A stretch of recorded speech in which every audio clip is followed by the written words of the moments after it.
안녕하십니까. 인비의 4월 넷째 주 영상입니다. 미국 시장은 전 고점을 확실히 돌파한 상태에서 지난주는 그 횡보 조정을 보이고 있습니다. 약간 부진한 이유는 코로나의 확산 우려가 계속되고 있고 바이든 정부의 자본이득세가 가장 큰 영향을 미쳤습니다. 자본이득세 인상 소식이 들리면서 여기에 대한 우려로 321.41포인트 하락을 했고 0.9m에서 1% 정도면은 상당히 큰 거죠. 큰 폭의 하락을 보였고 20%인 자본이득세를 39.6% 거의 배로 올리겠다. 근데 지금 이 소식이 전해지면서 급락을 했는데 28일 날 다음 주 수요일이죠. 수요일 날 의회 연설에서 발표 예정입니다. 그러니까 다음 주 월화 정도는 뭐 보합을 보이다가 의회 발표가 그대로 나고 다른 대안이 없다면은 또 한 차례 지난번에 이 전고점 부근에 지지력 테스트가 있을 가능성이 있다는 거. 뭐 미국 같은 경우는 뭐 하락한다 하더라도 워낙 많이 올라갔기 때문에 오히려 미국 같은 경우도 미국 주식을 하시는 분들은 오히려 매수의 기울여 삼으면 된다. 어차피 결정된 거고 그것 때문에 미국 경제가 뭐 좌지우지하지는 않으니까 또 찬성하는 사람도 많이 있을 겁니다. 가격이 10만 달러 이상이니까 없는 분들은 서민들은 또 상당 반대로 또 좋아할 수도 있겠죠. 예, 그렇게 보시면 될 것 같습니다. 그래서 우리 시장은 그러니까 미국이 여기 전고점을 완전히 돌파한 상태였죠. 우리나라는 그동안 그래도 한 4주 정도 이번 달 들어서 좀 좋은 흐름을 보였는데 지금은 또 아직도 지난번에 3,200대를 돌파를 못하고 있어요. 지금 정도면 사실은 한 3,300, 400 정도 가야 정상인데 그 정도로 전혀 상승을 못하고 있고 그나마 지금 이 부분에서 디커플링 되면서 미국장하고 큰 영향을 받지 않고 꾸준하게 올라왔고 오늘도 개파락을 하긴 했지만 밑꼬리를 강하게 달고 외국인이 장중에 선물을 한 7천억 가까이 매수를 했어요. 종가 부분은 한 6천억 정도로 줄긴 했지만 그래도 오랜만에 강력한 매수를 하면서 시장을 견인하고 있습니다. 근데 우리 시장도 이제 5월 3일 날 공매도를 앞두고 그러니까 미국 같은 경우는 28일 전후가 변곡점이 될 가능성이 있고 우리 시장도 그 정도에서 또 변곡점이 한번 나올 가능성이 있습니다. 그 부분은 지난번에 말씀드린 뭐 조용하죠 갑자기 그 전에 막 한참 한 2달 전에는 시끄럽다가 공매도인데 실제로 눈앞에 오니까는 뭐 크게 얘기를 안 하는데 사실은 지금 대차 거래 잔고가 지금 계속 늘어나고 있어요. 뭐 일일 뭐 54조에서 59조 뭐 그 정도. 이 얘기는 공매도가 한 번 정도는 좀 시장에 영향을 미칠 수가 있다. 그 비중이 가장 큰 게 뭐 삼성전자, 삼성중공업, 두산인프라.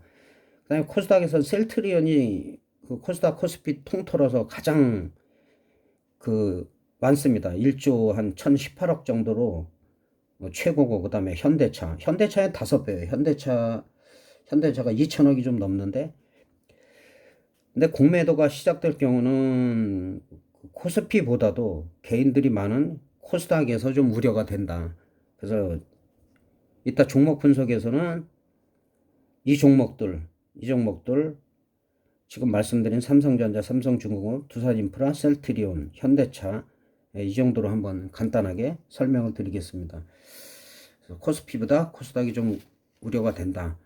그리고 지금 비트코인이 급등을 하면서 지금 가상화폐 하시는 분들이 많이 늘어나고 있어요. 가상화폐는 극소수, 아주 극소수예요. 아주 극소수가 좀 뭐 돈을 벌었다 지금 과대하게 지금 뭐 선전도 많이 하고 그러다 보니 코스피 시가총액을 뭐 뛰어넘기도 하고 그래서 엄청난 돈이 또 그쪽으로 몰리고 있어요. 근데 어제 금감위원장이 발표를 했죠. 투금법 등록업체가 단 한 군데도 없다. 그래서 200개 정도 되는 거래소를 9월까지 모두 폐쇄할 수도 있다. 그래서 엄포를 놨습니다. 엄포. 근데 상당 부분은 정리가 될 것 같아요. 우리나라에서 지금 업비트나 빗썸이나 코인원이나 코빗 등 이런 4대 거래소 같은 경우는 뭐 9월까지 자구책을 마련하겠죠. 그래도 이런 우량한 데는 은행하고 연계돼 가지고 하고 있는데도 아직까지도 정부가 요구하는 거를 충족시키지 못하고 있어요. 그래서 그런 부분 때문에 조금 위축될 수도 있다. 그리고 가상화폐는 개인들은 소액으로 하는 게 좋아요. 아주 소액. 큰 금액을 비중을 크게 실으면 상당히 위험할 수도 있다. 오히려 가상화폐를 무리하게 하느니 오히려 주식하는 게 낫고, 극소수가 아주 초극소수가 돈을 벌었다고 해서 개인들이 돈 버는 게 아니라 주위에서는 오히려 파생보다도 더 허무하게 크게 손실을 보신 분들이 많이 있다는 점 신경 쓰셨으면 좋을 것 같습니다.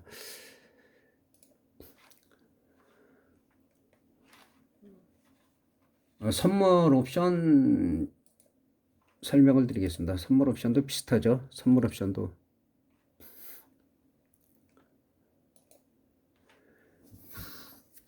마찬가지로 선물도 오늘 개파락했지만은 그 외국인의 강력한 선물 매수로 인해서 일단은 양봉이 나왔어요. 그래서 사실 우리 시장만 본다면 여기서 이전에 447은 아니더라도 430 정도, 제가 그 전부터 요 단계별 말씀드린 자리에서 이 자리는 431 정도는 안착을 해서 정고점 447 향해서 갈 수 있는 이런 여건이 되는데, 이게 또 28일 그 미국 시장 방금 말씀드린 바이든의 의회 발표나 이런 영향, 또 지금 우리도 코로나가 지금 계속 확산되고 있죠. 뭐 한 300명대로 줄다가 지금 600명, 700명 늘어나는데, 또 그런 부분, 뭐 백신에 대한 또 뭐 확실성이 좀 부족하죠. 근데 여러 가지 논란이 있고, 뭐 백신을 맞아도 뭐 좋지 않은 사람도 있고 면역력 같은 차이가 있겠지만은, 그런 부분 때문에 현재 오늘만 봐서는 내일도 나쁘지 않아요. 나쁘지 않고 뭐 한 430 한 3, 4 정도까지는 월화 정도 갈 수가 있는 흐름인데, 그거는 또 이제 28일 날 바이든의 의회 발표와 우리의 5월 3일 날 공매도 때문에 조금 유의를 할 필요가 있다. 예. 그리고 옵션 같은 경우는 지금 단계에서 한 6점 되면은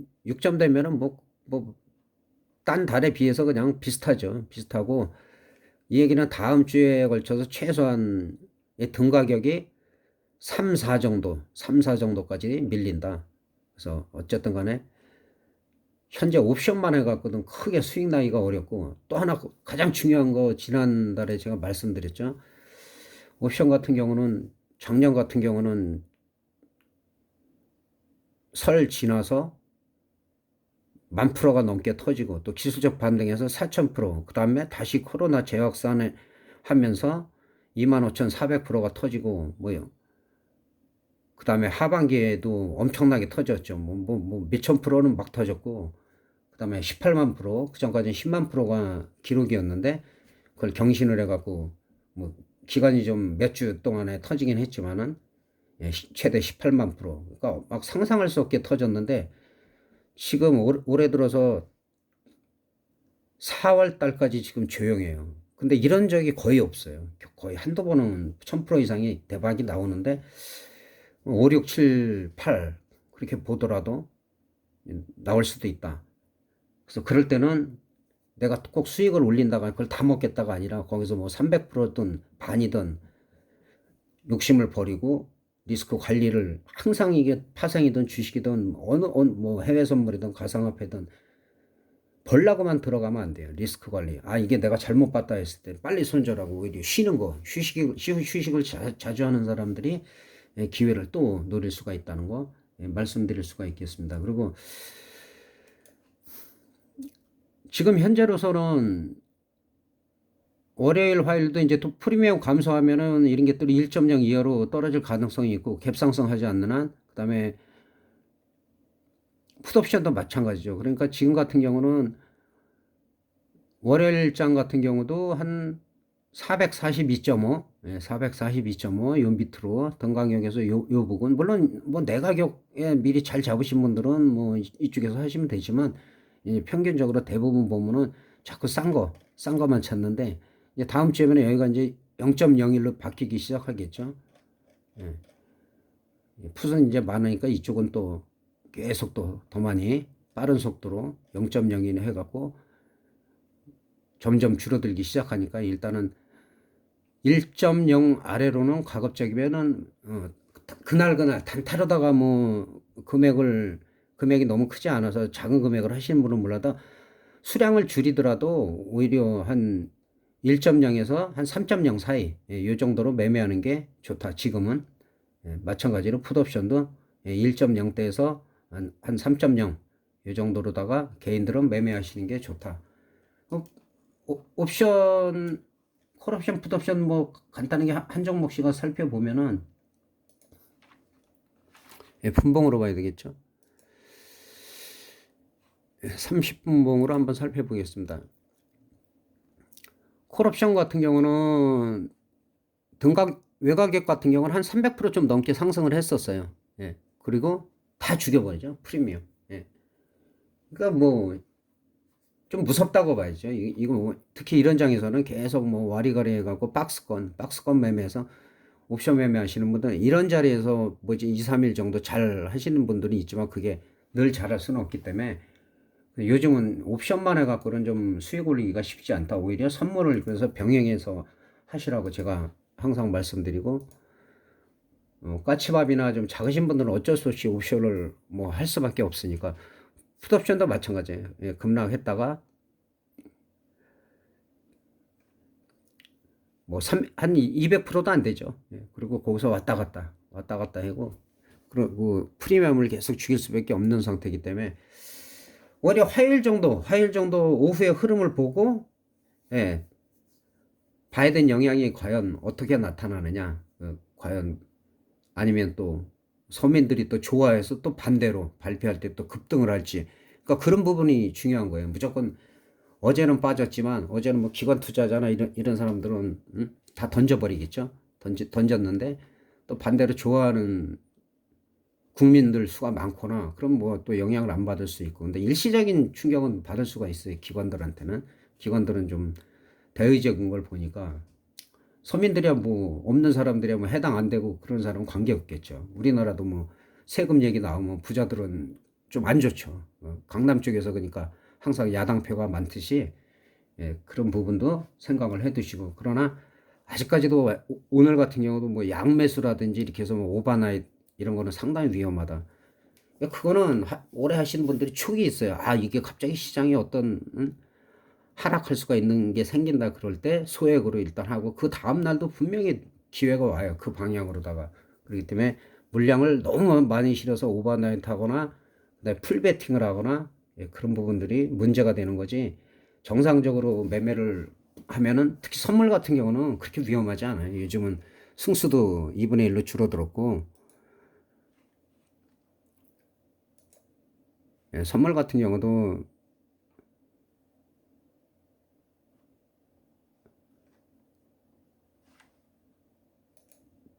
예, 선물 흐름은 뭐 요즘 같은 경우는 많이 움직일 때는 막 8포인트, 10포인트인데 요즘 같은 경우는 뭐 한 3, 4포인트 정도, 많이 가면은 4, 5포인트 그 정도이기 때문에,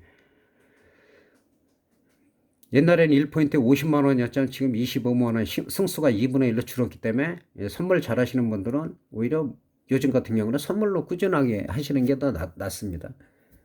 옵션보다는 뭐 변동성이라든지 뭐 그런 부분도 좀 작고, 그리고 이제 변동성이 클 때는 선물하시는 분들은 반대쪽으로 어느 정도 수익이 났을 때 청산을 하면서 일부만 남겨놓고 반대쪽 풋옵션을 해지하는 방법, 예, 그런 방법을 쓰면은 리스크 관리도 그렇고 수익 보존에 상당히 유리하다는 거 말씀드리고, 주식 몇 종목 살펴보고 마치도록 하겠습니다.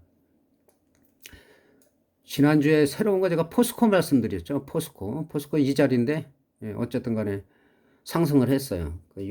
요즘 분위기에서는 그래도 포스코 같은 것도 상당히 흐름도 괜찮고, 근데 이제 포스코 뭐 계열사지만은 코스코 강판이 급등을 했어요. 포스코 강판이 완전히 뭐 상한가까지 치고 한 3만 원대에서 거의 뭐 5만 원 가까이 엄청난 상승을 했죠. 한 80% 정도. 그래서 우량주에서도 잘 고르면 싼 주식만 찾는 분들은 우량주를 한두 종목씩이라도 꼭 하라는 거 제가 말씀드리고, 대신 준 것도 제가 이 부분에서 말씀드린 거죠. 이 바닥 부분에서 말씀드렸는데 거의 50% 정도가 올라갔어요. 18,000원을 넘었네요, 오늘. 그래서 이런 흐름, 지난주만 보더라도 16,000원대에서 좋은 상승을 보였다는 거. 그래서 가끔 가다가 눈에 보이는 종목들이 있는데, 제가 지금은 아니고 이제 가급적이면 실방을 좀 땡겨 보려고 하는데, 선물 옵션 위주로 하다가 주식은 중간중간 움직임이 적을 때나 아니면은 장 끝나고 종목 상담을 해 드리도록 하겠습니다. 그리고 공매도 관련해서 좀 조심해야 될 종목들, 예, 셀트리온이죠. 셀트리온도 뭐 저점에서 많이 올라갔다가 지금 거의 뭐, 근데 중요한 게 이 자리였어요. 이 자리가 무너지면 안 되는데 지금 일단은 첫째로 깨졌고 두 번째 자리입니다. 여기 무너지면 거의 바닥 확인하러 오면은 오히려 매수 기회가 된다. 근데 만약에 28만 원이 지켜지면은 공매도의 영향에도 불구하고 지켜진다라면 다시 한번 재상승할 수가 있다. 예. 이 부분에서도 제가 이 위로 올라와야 된다고 그랬는데 여기 맞고 떨어진 거죠. 예, 맞고 두 라인 친 데가 중요하다. 맞고 떨어진 거고, 셀트리온은 지금 매수 타임은 아니다. 그리고 공매도에 관련해서 1조 넘게 보유 잔량이 있기 때문에 이런 부분 한번 파동이 치고 나면은 상승할 수가 있다. 그때가 매수의 기회라는 거 말씀드리고, 뭐 삼성전자는 늘 마찬가지로, 예. 흐름 나쁘지 않습니다. 삼성전자 이 자리 지켜주면 괜찮고, 8만 원대 만에 하나 이 공매도 때문에 뭐 7만 5천 원 뭐 그 부근 아니면 그 이하까지 하락했다. 중장기 뭐 짧을 수도 있는데 중장기 봐도 무조건 뭐 다른 종목보다는 이런 삼성전자 같은 종목은 괜찮다. 공매도 영향은 오래 안 갑니다. 일시적입니다. 근데 일시적인 충격을 받을 수도 있다. 그 다음에 공매도에 잔량이 많은 게 삼성중공업. 삼성중공업 같은 경우도 지금도 매수 타임은 아니에요. 지금도 매수 타임이 아니고, 일단 1차 올라가고 횡보를 오래 하고선 좋은 흐름 보였는데 단 올라갈 땐 단 며칠이죠. 그리고 이제 횡보하다가 다시 이 정도 자리를 지켜줘야 되는데 지금 흐름은 별로 안 좋아요. 지금은 매수 기회가 아니다. 한 최소한 6,900원대는 지켜줘야 된다. 근데 이 자리가 안 지켜지고 공매도 영향을 받는다면 이 밑에 부분에서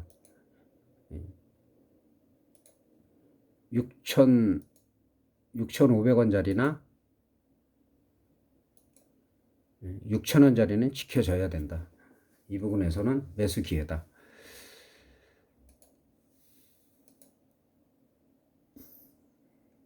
그리고 두산인프라코아도 공매도에 마찬가지로 좀 위험성이 있다는 거 말씀드리고, 이 자리는 뭐 지지선입니다. 지지선. 이 자리가 지지가 되면 분할 매수해도 무관하다. 그리고 마지막으로 현대차도 뭐 워낙 저점에서 많이 올라가고 28만 9천 원 찍고 28만 9천 원 이 고점을 찍고 뭐 계속 약세죠. 계속. 그리고 지난번에도 말씀드렸지만은 고점을 찍고 그 다음에 정고점 돌파를 노리는데 못 간다. 못 가고 윗꼬리가 달린다. 이게 쉽게 못 가요. 쉽게 못 가.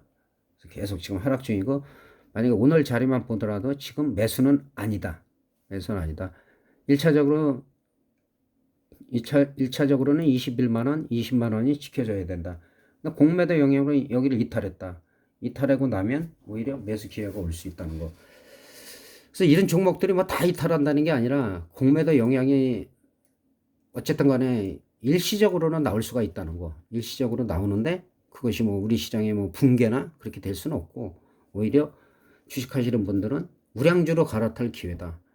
그러면은 월화 정도에 어느 종목을 갖고 있는지 모르지만은 어느 정도 월요일 정도, 화요일 정도에서는 물량을 좀 절반이나 3분의 2 정도는 현금화해서 리스크 관리를 하면서 또 더 좋은 종목, 그다음에 바이든의 미국 영향이 우리나라한테 어떻게 미치는지를 보고, 공매도 영향이 어떻게 미치는지를 보고, 5월 한 첫째 주 지나고, 그리고 만기, 항상 만기가 변곡점이 많이 되죠.